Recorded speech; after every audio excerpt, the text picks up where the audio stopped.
That's right. It's been a real political thriller of a kind that we've rarely seen in this country. The JDU-led Grand Alliance sweeping Bihar, Nitish Kumar scoring a hat-trick in this razor-sharp contest. Those are the images of Nitish after people came to greet him at his house. Nitish not the kind to celebrate in an exuberant manner, but they're hugging a few of his colleagues and those who've helped him in this campaign. It's been a tough campaign. And look at how politics changes, because this is the nature of Indian politics. I mean, 16 months ago, or 18 months ago, we were writing the obituary of Nitish Kumar, saying he'd made the wrong choices, made Jitin Ram Majhi Chief Minister, then withdrew support, Majhi broke away, withdrew support to the NDA even before that in 2013. Do you believe that Nitish Kumar has in a sense today is this a personal rehabilitation of Nitish Kumar? If I were to say who's won this election, is it Lalu, is it Nitish, is it Congress, is it all three? Who would you give the principal credit to this victory? Is it Prashant Kishore, who handled Nitish's campaign? Who would you say has been the hero? If there's a man of the match, who's today's man of the match, Ajit? Clearly, Nitish Kumar is the man of the match. Nitish is man of the match. Yes. I mean, even Lalu conceded that Nitish should be the chief ministerial candidate, number one. Number two, only Nitish could have done this. I mean, a development vote, being a third-time chief minister, and bringing about extraordinary development in the state. And I'm willing to put a bet. And then fighting Narendra Modi. And I'm willing to put a bet. And this evening we should know that when post-poll figures come, that women in large numbers voted for Nitish. That was a core vote in 2010. He may have got it again. We've got some breaking news, because Shashi Tharoor, who is in Berlin, who's in Germany, he should be in Kerala where there are local elections, has tweeted to congratulate Rahul Gandhi. Tharoor has called Rahul the architect of the Grand Alliance and for leading the way for the Congress party. So Shashi Tharoor congratulating Rahul Gandhi, saying he's the architect of the Grand Alliance. Man of the match, Nitish Kumar. Where does that make Rahul Gandhi? What is he? Well, Rahul Gandhi has sort of, followed Nitish Kumar. Rahul Gandhi is very important because without the Congress, it was very difficult for Nitish Kumar to put an alliance with Lalu Prasad Yadav. Let's settle Initially, for example, yes. Initially, Lalu was in fact running away when they were bargaining for seats. But it was Congress which brought both of them together. So in that sense, and number two, yes, the fact that the minority votes, very critical for this election, did not split. One reason was because Congress chose to be with this alliance. Of course, Congress had no choice. I just want to get a quick word from you, Veer. Is this true that Rahul Gandhi helped cement this alliance, you believe? It's very hard to say from the outside. The version we've got as journalists is that Lalu was reluctant. He wouldn't accept Nitish as chief minister. Ultimately, rather than Rahul, Sonia is the one who talked him into accepting it. Sonia is the one who talked him into it. But that's just political gossip, so I hesitate to say. It's possible because, Sonia Gandhi has a good relationship with Lalu. And you've seen that Rahul Gandhi was not sharing a platform with Lalu. He's the one who pushed the corruption ordinance that eventually led to Lalu Prasad being convicted. The fact is that Rahul has a good equation with Nitish. It's a strange kind of relationship. Right through this campaign, I don't think Lalu and Rahul shared a single platform together. And even when the big Mahagathbandhan rally took place, the first one, it was Sonia who was there, not Rahul Gandhi. And in Champaran, when Rahul Gandhi spoke, it was Lalu's son who accompanied him on stage. Yes. But it seems the Champaran seat has been won by the Congress party. So there is, in fact, in this victory, many more sub-stories. I would just want to come back and say that Prashant Kishore, who will never figure in our survey questions, is certainly someone who's won this moment for Nitish Kumar. Look at where Mr. Nitish Kumar stood at the end of it all, having put Mr. Majhi there, then taken him out, then the sparring, even before the Narendra Modi Nitish sparring happens, there is a Majhi Nitish sparring that's happening. Vacate this house, don't stay in Bihar Nivas. He's got off the son of a Mahadalit out of that begins. But from that negative image, which says that Nitish is aligning with the Jungle Raj, here's Prashant Kishore, who scripts a silent story for Nitish Kumar, projecting him and asking him. Har Ghar Dastak was the thing that you create a more low-profile campaign, contrast yourself to the high-octane campaign of Modi. If you take the rupee value per vote that has been polled by the Mahagathbandhan to the per vote that has been polled by the BJP, and if that story could ever unfold, this would be the biggest undoing. If you do a mega blitzkrieg, it doesn't work. Let me be fair. There was a lot of posters of Nitish also which were put up. There was a large, but what they did successfully, it seems, and this is, I think, something to tell our viewers. Lalu, according to RJD, addressed 240 rallies, went to every constituency. Nitish did 238. So between the two, they covered the entire Bihar. Now, the Prime Minister can't do that. So you needed a strong local leader. 190 rallies is what Sushil Modi did, but he was not in the chief ministerial stakes. also So was there the looking same for- hunger? Lalu Also did looking 10 for- rallies per day. Lalu at times did 10 rallies per day. So there Also was, looking there for was very greater small hunger. numbers. Also looking for very small numbers. And Nitish strictly talking about his achievements, his development agenda, the 65,000 kilometers of roads and electricity more than anything else, literally blunting any anti-incumbency if it ever existed. Yes, You yes, think yes. Prashant Kishore was there for a secret weapon? Absolutely. You know, I'm just Why wondering did whether he you- have- I don't know him. So I'm just I'll asking, tell you why what he did did. Why I'll did he tell you- The great I'll tell Why you did what he he leave did. the BJP? I'll tell you what he did. I used him a lot for my book. Okay. To tell me about Modi's campaign. And one of his things was quick. You see, he's very good with particular events. He's good with events. He's good with social media. He's very quick as a quick response team. So he sets out a team of young people who go out there. They gave him feedback that helped in the selection of candidates. Importantly, I think it was more the fact that he kept the narrative. He didn't allow the BJP to go away with the narrative. And So the the moment, Jumras. for example, Modi made a comment of DNA of Bihar, that very evening Nitish had a press conference to respond to it. Every time the BJP made a statement in the general elections, the other side moved on the defensive. Here they were willing to take Modi on. And if you want to know why he left, there was a feeling within a section of the BJP after the BJP won that Prashant Bhushan was a gun for hire.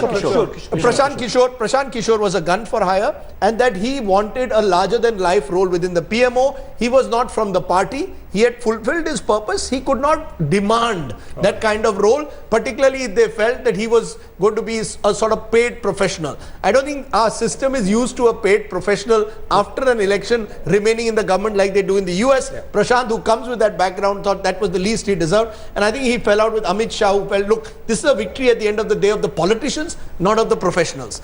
And I think then when even Nitish was the- looking for someone, he turned to Prashant Kishore. He got Nitish on Twitter. Right. You know, not that Nitish writes his own tweets. No, but the very great fact that he Jumla. got there's Nitish- always a response. There's to it. always a response. Rajdeep, there was this question that you always said, what is it about Nitish's development and Modi's development? Why is it that Modi's development card did not work? Yes. Now, Modi's claims of the Jan Dhan, Mudra Bank, etc.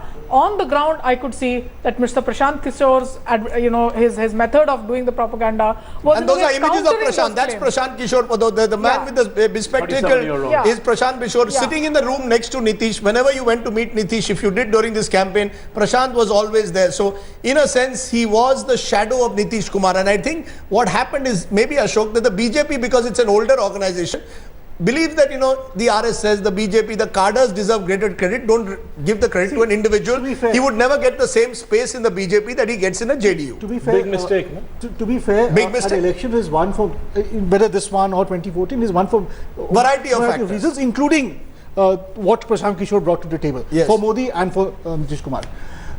What happened between them after 2014, I don't know. I'm not Yes. privy to that.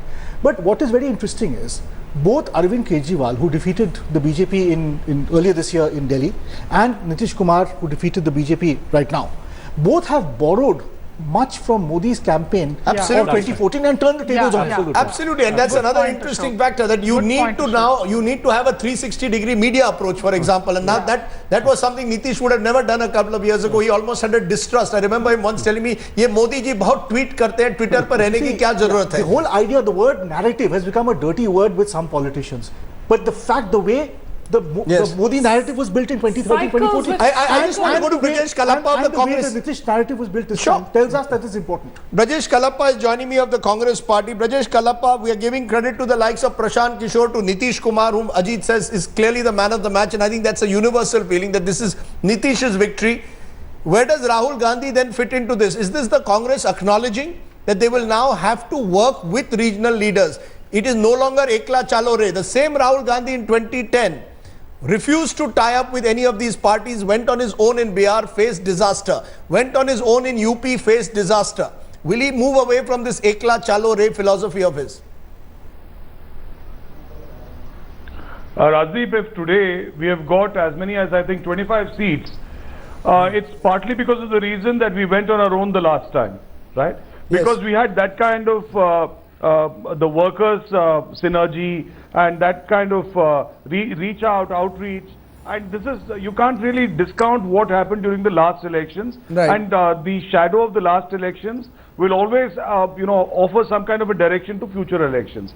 So this is the first thing I must point out, because you must realize that we have increased our number of seats sixfold So this is something which I Sir, think you we have. to give credit to Rahul Gandhi for. Sir, I will give you But credit for.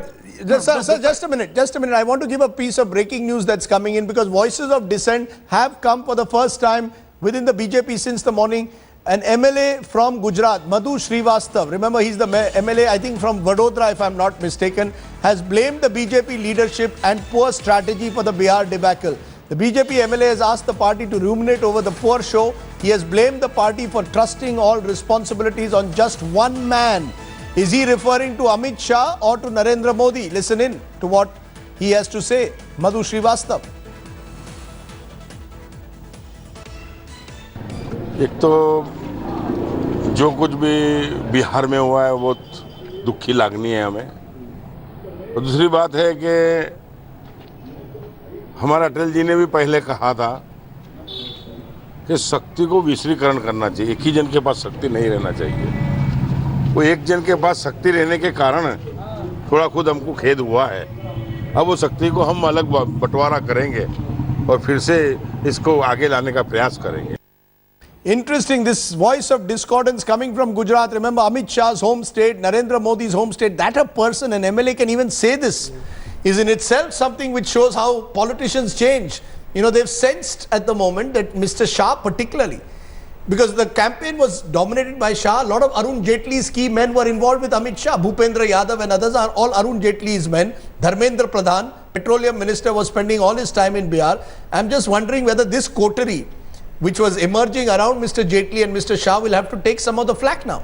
All of the flack. All Why of the some? flack. All of the flack. The traditional BJP organization on the ground completely sidelined. You only heard an RK Singh or a Shatrughan Sinha. What of the grassroots workers of the BJP? They lost that critical second phase that I've been pitching about, yes, largely because their own cadres were not willing to go with them. Lot of the ticket distribution done exactly by this lobby. Some castes that I'm not even naming now because I really want my state to stay away from caste lines, gain a pre-eminence in that. When I got out of the studios, I found out that most of those candidates have lost. So there was a dominant coterie. There was an attempt to foist. But I'm just wondering, you know, this is almost like the Congress redux. You know, in a way, I'm now looking at 84. You know, we spoke about it. You made Amit Shah Arun Nehru, right? And you suggested that what happened to Rajiv after a big victory, big majority is happening in some way to Narendra Modi. You encircle yourself with the coterie, you rely on one or two people, and they cut you off from the local leadership. I'm just hearing from Rajnath Singh and then coming to you, Veer, on that. Okay, there's Rajnath Singh commenting on that. But yes, Veer, the point I was making, you started it off, likening the Congress in the 80s to the BJP today. When Rajiv Gandhi won that massive victory in 1984, he clearly wasn't ready for the job. He'd been in politics for something like 3 years. Because he wasn't sure how to handle it, he surrounded himself with people from a corporate background, people like Arun Nehru and Arun Singh. I am suggesting that Modi is also surrounding himself with a coterie.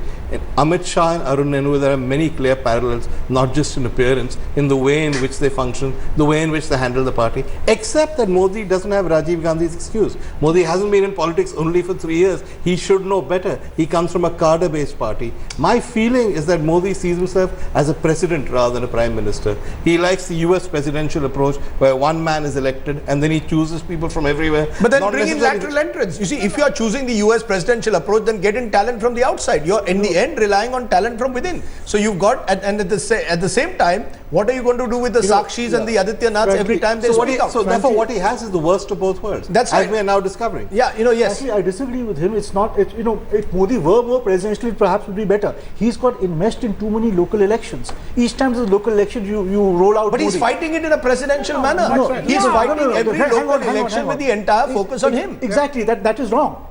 The point is he has to get out of this election nonsense and leave it to the party and go back to core governance, because in 2019 he will be judged by how he's governed over 5 years and fulfilled or not fulfilled his mandate, not how many state elections he's won or lost. No, but I'm just wondering, you know him well. Is he the kind of person? You speak to him every morning. No, I used to speak to him. He stopped speaking to me after he became Prime Minister. That was just in the run-up to the election. But the sense I get from him, he's always been someone who's been a little of a singular individual, always been, you know, and he's found it difficult in that sense to make new friends. You know, he's always been comfortable with people whom he trusts. So Gujarat lobby. Whether you call it Gujarat lobby, you know, look at what he did in Haryana. He chose Manohar Lal Khattar, who was someone he was who he completely trusted.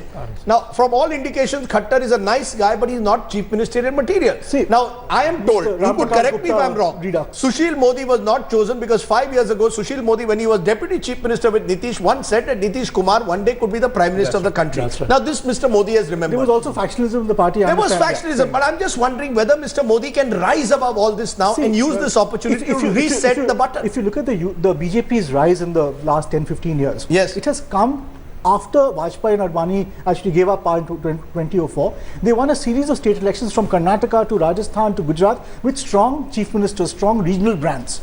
Modi, of course, was the biggest of those brands, became a national brand. In the past 1.5 years, they've actually reversed that strategy. And they've gone back to what the Congress used to do, appoint somebody from Delhi. Is that because of Mr. Modi, or is that because of the nature of the party and what power does, what Delhi does to you? I think He keeps attacking the Lutyens media. You see, in Delhi elections, he attacked us as Bazaru media. Now this time we were attacked as Lutyens media. Now the same media perhaps is telling him this, that move out. You know, he's behaving like some of us who don't move out beyond Delhi. You can't go to America. He should be where there is agrarian distress. To that extent, Kejriwal has a point.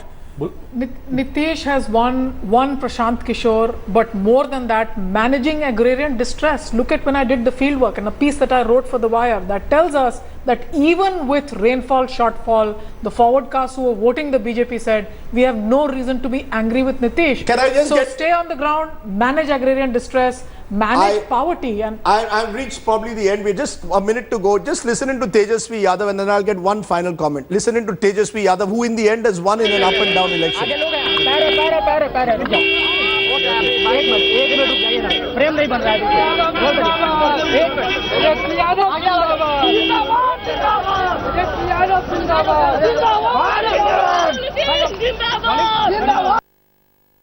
Okay, lots of winners today, including my friend Surjit Bhalla, who's going to join us in the evening. He doesn't have scrambled eggs. In fact, he's put it on everyone else's face almost, because he predicted 175. Final tally looks at 172. Even my 158, which I had done in the sweepstakes, now looks as too little, really, for what has happened. It's a remarkable victory at the end of the day. Gentlemen, it's been a pleasure having you on this remarkable day. We'll be back in the evening to get final comments, get some of the big leaders, hopefully, to introspect and be honest about what's been a big day in Indian politics. I think the man of the match at the end of the day, as always, is the voter. You know, through thick and thin, he decides that once you get arrogant, he will teach you a lesson. However he sees it, that's how he sees it, or that's how she sees it, which is equally important.